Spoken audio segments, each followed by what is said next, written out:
아 글쎄 안 들려 들을 뉴스 없어 아무 뉴스도 귀에 들어오지 않아 듣고 또 들어도 들을 뉴스 없어 만든 게 이프로야 이동영의 뉴스 정면승부 YTN 라디오 이동영의 뉴스 정면승부 3부 시작합니다. 9살 남자아이가 여행용 가방 속에 수시간 동안 갇혀있다가 중태에 빠진 사건. 어제 박병과 김판 시간에 이야기했었는데요. 가해자인 새엄마를 긴급 체포해 조사한 결과 한 달 전에도 피해 아동을 학대했다는 의심 정황으로 경찰 조사를 받았던 것으로 확인이 됐습니다. 그동안 지속적인 학대가 있었던 것으로 보이는데요. 관련해서 전문가와 함께 이야기 나눠봅니다. 경기대 범죄심리학과 이수정 교수 연결하겠습니다. 교수님. 네, 안녕하세요. 예, 끔찍한 아동학대 사건이 또 발생했습니다. 가해자는 계모였고요. 네. 9살 남자아이가 여행용 가방 속에 수시간 갇혀있다가 중태에 빠졌는데 질식했던 걸로 보여집니다. 네. 아직 깨어나지 못하고 있고. 그런데 가둔 이유를 들어보니까 거짓말을 해서 그랬다라고 하는데 어떻게 봐야 될까요? 글쎄, 주장은 훈육 목적이다. 이렇게 이제 주장을 했던 것으로 보입니다. 예. 그런데 지금 그 과정이 지금 계모의 주장과는 좀 거리가 있어 보이는 게 일단은 처음에는 이제 거짓말을 해서 큰 여행 가방에다 넣었다가 한 3시간 후에 지금 배설을 그 안에서 했던 것으로 보이고요. 어허. 그러다 보니까 이제 더 작은 여행 가방으로 다시금 또 옮겨가지고 지금 가두어 두었다. 수시간 동안. 그래서 예. 결국에는 사망으로 이른 것으로 보이거든요. 예. 그런 와중에 이 엄마가 바깥에 그 아이를 그런 상태로 내버려두고 외출도 했다가 다시 돌아오고 그런 상황에서 결국에는 뒤늦게 거의 한 7시간 정도를 그렇게 내팽개쳐 놨다가 가방을 열어보니 아이가 이제 더 이상 숨을 쉬지 않아서 결국 119에다 신고를 한 이런 상황이다 보니까 예.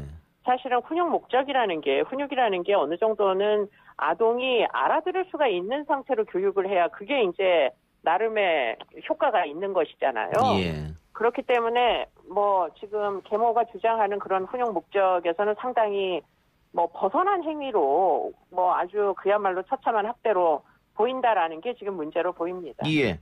훈육이라고 하기에는 7시간 동안 가뒀다. 그리고 3시간 동안 외출까지 했다. 이거 훈육이라고 전혀 볼 수가 없는 그런 상황인데. 그렇죠. 네. 예. 그 아이가 그 7시간 동안 가방에서 얼마나 고통스러웠을까를 생각을 해본다면 말이죠. 근데 이게 처음이 아니었다 이런 얘기가 지금 나오고 있습니다. 지난달에도 네. 피해 아동을 학대했다는 의심 정황으로 경찰 조사까지 받았다고 하는데 그러면 조금 안타까운 게 막을 수도 있지 않았나 이런 생각도 드는데 어떻게 보세요? 그렇습니다. 지금 이제 절차상에 심각한 문제가 있었다라고 보이는 지금 아동학대 사건에서 거의 비슷한 문제들이 계속 지난 10여 년 동안 계속 똑같이 지적돼 왔거든요. 예. 그러니까 이제 아동학대가 어느 날 갑자기 한 건 발생하는 게 아니고요. 학대를 하는 부모님들은 장기간 동안 반복적으로 이제 학대를 하다 보니까 지금 이 아동 같은 경우에도 한 달 전에 그때는 아이가 지금 생존에 문제가 없을 때죠. 지금처럼 이렇게 심각한 상황이 아니었을 때 예.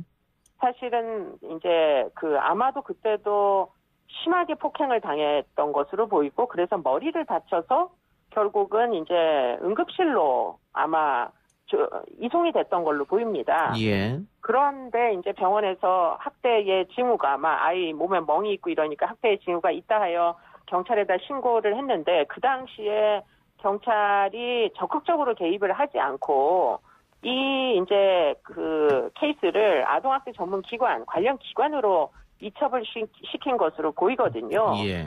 지금 이제 우리나라의 아동학대 처리 절차는 지금 이렇게 이중 구조로 되어 있다는 게 제일 큰 문제입니다. 예. 그렇기 때문에 아동학대 전문 기관에서 사실은 그 이후에 한 달 동안 관리를 하기에 이르는 것인데요.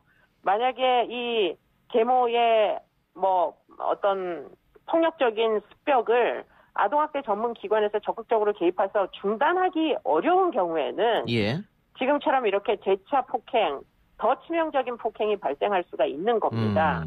그래서 지금 이 부분에 대해서 외국처럼 체포 우선주의로 학대 가해자들을 무조건 다 입건을 시키고 어허, 예. 그리고 나서 이제 전문 기관들은 차후에 개입하도록 하는 게 필요한 일 아니냐 예. 이런 종류의 논의들이 있었지만 그렇게 되면 이제 여러 가지로 뭐 아동 보호 시설, 아동을 보호할 수 있는 국가의 서비스가 너무 취약한 상황이 사실은 외국처럼 그렇게 되면 외국의 경우에는 친권을 제한하면서 아이들을 보호시설로 보내게 되는 거거든요. 예.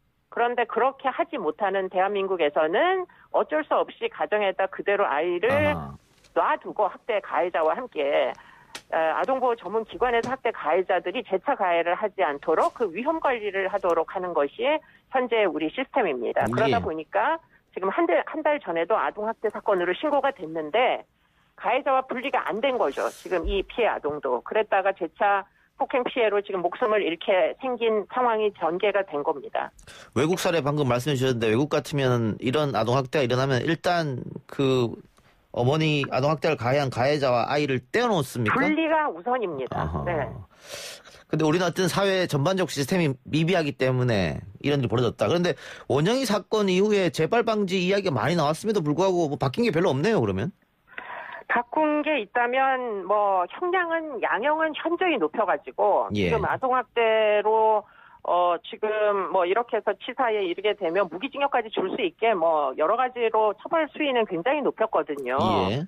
그런데 문제는 그렇게 끝까지 가는 사건들의 양형을 높이는 것은 아동학대를 재차 이제 지금 이 가정에서처럼 재차 발생을 막는 데는 별로 도움이 되지 않습니다. 그러다 그렇네. 보니까 지금 이렇게 중간중간에 적극적으로 개입할 수 있는 조치들은 현재로서는 굉장히 좀 취약하다. 이게 이제 문제입니다. 예. 그 가해자의 친자녀 2명도 있었다고 하는데요. 네. 이 아이들은 혹시 학대를 당하지 않았을까 그런 걱정도 됩니다. 그런데 그것은 지금까지 확인이 안 되고 있고요. 예.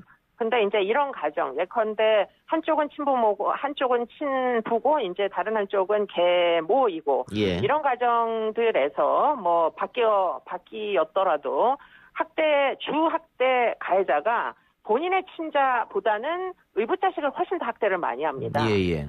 그렇기 때문에 아마도 이 친자녀 2명에 대해서는 지금 그러니까 의붓자식보다는 훨씬 학대가 적었을 가능성이 높다고 봐야 되는 것이죠. 그렇군요. 어쨌든 그거 네. 혹시나 학대가 있었다고 하면 뭐 트라우마 같은 게 있을 수 있으니까 그 부분도 한번 살펴봐야겠습니다. 네, 물론 뭐 조사는 필요합니다. 네. 예. 알겠습니다. 다른 사건 좀 여쭤보죠. 이번에 KBS 방송국 여자화장실서 몰래카메라가 발견됐습니다. 범인은 공채 개그맨이라고 하고요. 엠번방 사건으로 불법 촬영 동영상에 대한 경각심이 커진 상황인데 이런 일이 또 벌어졌어요. 네. 일단 이런 범죄는 재범이 굉장히 많이 있다 이런 얘기도 들리던데 그것도 맞습니까?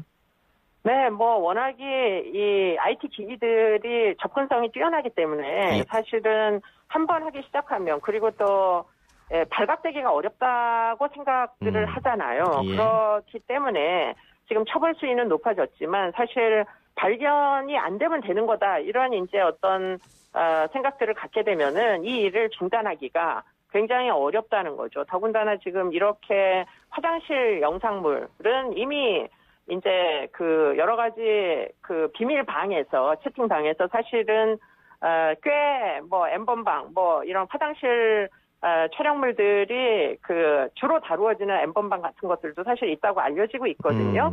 그러다 보니까 이제 일종의 뭐 유저들, 소비자들이 존재하는 겁니다. 그래서 결국에는 이런 영상들을 기다리는 뭐 서로 공유하고 희덕거리는 이런 이제 집단이 있기 때문에 지금 이런 일들이 사실은 중단되기가 어렵다 하는 그런 문제가 있죠. 예. 말씀하신 것처럼 이게 발각되기가 어려운데도 적발되는 일이 종종 일어나니까 네. 그렇다면은 적발되지 않고 숨겨져 있는 몰래카메라도 상당히 있겠다 이런 유추도 가능하네요.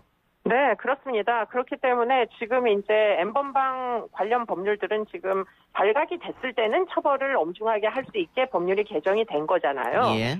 그런데 문제는 발각이 잘 안 되는 게 현실이라는 겁니다. 예. 그러다 보니까 발각이 잘 되도록 하는 여러 가지 제도를 21대 국회에서는 입법을 해주셔야 되는데 그 중에 하나가 지금 이런 종류의 이제 불법 촬영물들이죠. 이 불법 촬영물들이 일종의 이제 딥웹, 다크웹에서 사실은 거래가 되는 이런 것들을 추적할 수 있게 잠입 수사 같은 거를 하게 되면은 예. 그러면 비밀방 단속하기가 훨씬 쉬워질 거다. 이렇게도 얘기할 수 있어서 그런 식으로 이제 잠입 수사 같은 것들이 이루어지는 시점까지는 여전히 경계심을 갖지 않은 이런 사람들이 불법 촬영물을 제작하고 유포하고 또는 뭐 상업적으로 거래를 하고 이런 일들이 뭐 자발적으로 멈춰지기는 좀 어려워 보입니다. 예.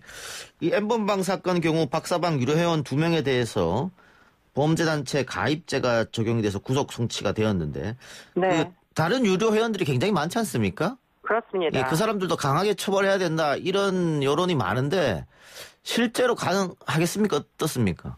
뭐 지금 현행법상에서는 좀 어렵지 않겠느냐. 그러나 이제 법률이 개정돼가지고 소집죄나 이제 시청을 한 사람들도 이제는 6개월 후에는 처벌받을 수 있게 되는 거거든요. 예. 그렇기 때문에 6개월 후에는 그런 분들도 상당히 많이 광범위하게 처벌할 수 있다. 그러나 현행법상은 범죄단체 조직죄를 적용하기가 상당히 제한적이다. 그렇기 때문에 비밀방에서 굉장히 적극적인 역할을 한 지금 아마도 구속된 사람들은 그런 성착취물의 제작에 적극 가담한 사람일 가능성이 굉장히 높거든요. 예. 그렇기 때문에 지금 이번 사건은 이 정도 그 수위에서 아마 뭐 그 이상 범위를 넓히는 것은 어렵지 않겠느냐 이렇게 이제 생각을 하게 되는 거죠. 예, 현행법상 그렇군요. 알겠습니다. 네네. 교수님 오늘 말씀 고맙습니다. 고맙습니다. 예, 지금까지 경기대 범죄심리학과 이수정 교수였습니다. 3부 수사 마치고요. 4부 안 아픈 대한민국 코너로 돌아오겠습니다.